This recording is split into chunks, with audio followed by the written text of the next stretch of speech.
when you were speaking about how you can pretty much get the same product on the shelf for a fraction of the cost, 15 quid versus 60 quid, the first thing I was reminded of is that psychological phenomenon of perceived value. Studies have shown, like, the people go into a wine store and they'll see two very similar looking wines and they'll probably choose the expensive one because they'll think this costs more, it has to be better. And that's kind of sad. I mean, I hope you don't lose customers because of that. How do you combat that? I mean, there's a lot of funny psychology. People don't understand numbers and statistics very well. So there's perceived value, as you said. And the interesting thing about, like, restaurants, for example, if a restaurant can buy a bottle of wine for 10 quid from a merchant or from wherever they get it from, they'll sell it for somewhere between 50 and 70 in the restaurant.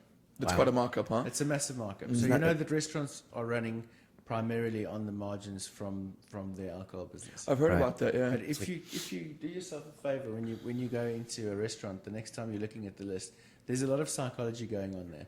So the wine at the bottom of the list is your house wine. Then you've got one slightly above that. Well, we're not going to go into regions and stuff, but imagine there's 5 wines on the restaurant list. So the bottom one is your house wine. Then the next one up is the second one up from the house wine. Then you've got your middle, and then say you've got your second from the top and your top. The wine that 80% of the people will choose is the one second from the top. So they'll go in from there. the top. They'll go in there. They'll look. No, sorry, second from the bottom. Bottom, yeah. From the bottom. So they'll go in there. They'll look at the wine list and they'll go, I can't choose the house wine. That's too cheap.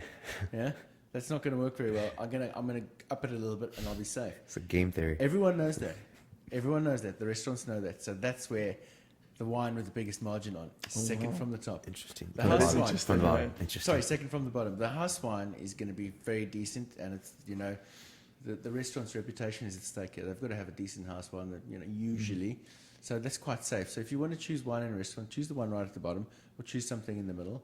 Or if you're really wild about the wine and you find it on there and it's at the top, choose it. But the one second from the bottom is an absolute no-go.